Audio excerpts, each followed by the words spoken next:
Assalamualaikum warahmatullahi wabarakatuh. Saya Noval Hanif dengan NPM 2308101001025. Di sini saya akan menjelaskan terkait dengan pipeline dari project UAS Praktikum NLP yang sudah saya buat beserta nanti ada sesi demonya. Nah, untuk pipeline-nya sendiri di sini dimulai dari transkrip speech-to-text, di mana di sini akan mengubah input suara menjadi teks, di mana di sini proses mengubahnya itu menggunakan Whisper CLI yang sudah dikompil. Nah, setelah suara berhasil diubah menjadi teks, maka langkah selanjutnya itu adalah memeriksa apakah ada error di output dari teksnya ini. Nah, jika terjadi error, ini bisa disebabkan oleh format atau struktur dari audionya itu yang kurang bagus atau tidak support dengan Whisper. Nah, jika itu terjadi, maka akan dilakukan proses remix, di mana di sini audionya ini akan direkonstruksi ulang dengan menggunakan FFmpeg dengan konfigurasinya itu adalah di mana sampling rate-nya berada di 16.000 Hz, kemudian untuk channelnya ada satu atau mono,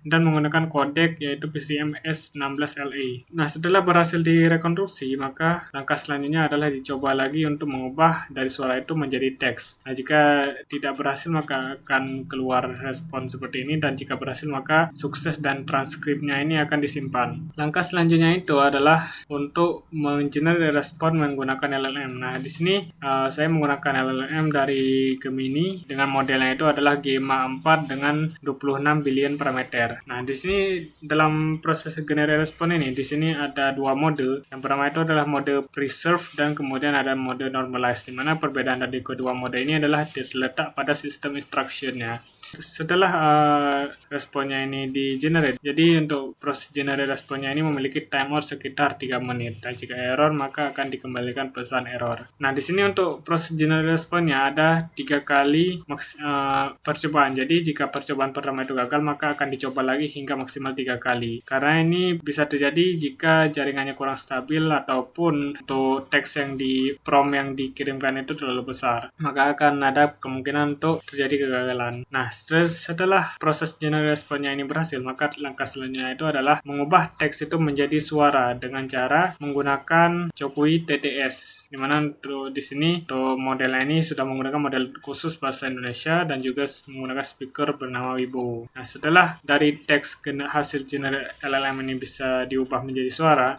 maka semua itu pada proses analisis pipeline ini akan disimpan ke dalam file checkpoint. File checkpoint ini berisi seluruh data atau audio yang sudah diproses. Jadi ketika proses tersebut dihentikan kemudian dilanjutkan lagi, maka akan dilanjutkan dari audio yang belum diproses saja, sedangkan yang sudah diproses maka tidak akan diproses ulang. Nah, sini setelah semua audio itu berhasil diproses, maka langkah selanjutnya itu program ini akan membuat file pipeline results. Untuk pipeline results-nya ini dari 450 audio, jadi ada 10 audio yang duplikat sehingga yang diproses itu hanya 450 audio. Di sini memiliki WR-nya atau word error rate-nya ini yang cukup tinggi di 0,5 atau 50%, dan juga untuk rata-rata CR-nya ini atau karakter error rate-nya ini berada di 0,25. Nah, ini bisa terjadi karena ada beberapa hasil transkrip itu yang berbeda dengan text reference-nya. Jadi saya juga menggunakan text reference di mana ini berisi transkrip asli dari masing-masing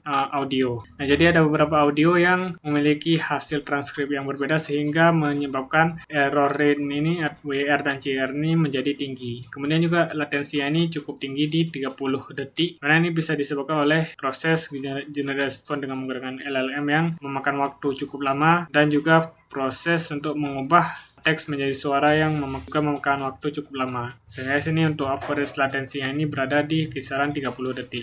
Nah, untuk hasilnya ini, untuk hasil analisis pipeline ini sebenarnya sudah cukup bagus, namun ada beberapa hasil transkripsi yang berbeda cukup signifikan dibandingkan dengan referensi aslinya. Sedangkan untuk responnya ini, baik preserve dan maupun normalize ini sudah bisa dihasilkan oleh LLM ini dengan bagus. Nah, untuk selanjutnya ini saya akan mencoba untuk mendemokan untuk aplikasinya. Saya menggunakan file shell script atau run.sh ini untuk memudahkan dalam menjalankan projectnya. Sini jalankan dulu untuk servernya. Nah, ketika servernya sudah jalan, selanjutnya menjalankan untuk aplikasi front-end-nya. Sini aplikasinya sudah jalan, tinggal dibuka saja di browser. Nah, untuk tampilan aplikasinya itu seperti ini, ada untuk record audio, kemudian ada pemilihan mode, ada normalize dan preserve, ada clean untuk audionya, ada send. Nah, sini saya akan mencoba untuk menggunakan mode normalize.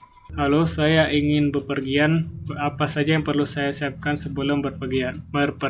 Bagaimana pendapat Anda? Di sini untuk audionya sudah berhasil direkam dan tinggal di send saja. Ini prosesnya akan berjalan. Jika dilihat di bagian backend-nya, maka di sini untuk Whisper di sini sudah berhasil untuk memberikan transkripnya. Walaupun transkripnya ini dia memberikannya dalam bahasa Inggris. Nah, ini ada mungkin terjadi ketidaksesuaian hasil transkrip dari Whisper. Sini untuk responnya sudah berhasil untuk dihasilkan oleh LLM-nya, dan untuk responnya sendiri ini sebelum dijadikan sebagai suara dari teks itu, maka akan dilakukan proses normalisasi terlebih dahulu. Paspor, visa, pakaian ihram, obat-obatan, serta perlengkapan ibadah lainnya agar perjalanan Anda lancar. Nah, di sini untuk respon dari LLM ini dia masih mengingat konteks terkait dengan haji, di mana ini dikarenakan ada history dari chat ini. Nah, untuk normalize untuk hasilnya seperti itu, sedangkan untuk preserve di modenya bisa diganti di sini dan di sini akan diproses ulang. Siapkan paspor, visa, pakaian ihram, obat-obatan, serta perlengkapan ibadah lainnya untuk kelancaran perjalanan Anda. Nah, untuk hasilnya sendiri itu lumayan mirip dengan yang versi normalize-nya, karena mungkin dari audionya ini hanya sedikit bagian yang di normalize. Jadi proses normalize itu dilakukan oleh LLM-nya sendiri melalui sistem instruction yang sudah diberikan. Nah, jadi kesimpulan untuk projectnya ini sudah cukup sesuai, namun ada beberapa bagian atau data yang memiliki WR dan CR-nya itu yang tinggi diakibatkan dengan perbedaan yang cukup signifikan antara hasil transkripsi dan juga referensi atau teks aslinya. Dan untuk latensinya ini masih cukup besar dikarenakan terdapat latensi pada proses generate respon oleh LLM dan juga terdapat latensi pada saat text to speech, di mana sini untuk proses text to speech-nya ini dimulai dari proses normalisasi teks agar mudah dan benar ketika diucapkan oleh model dan juga proses generate suaranya. Jadi untuk keseluruhannya ini modelnya sudah cukup bagus. Jadi sekian untuk presentasi dari saya. Saya akhiri. Wassalamualaikum warahmatullahi wabarakatuh.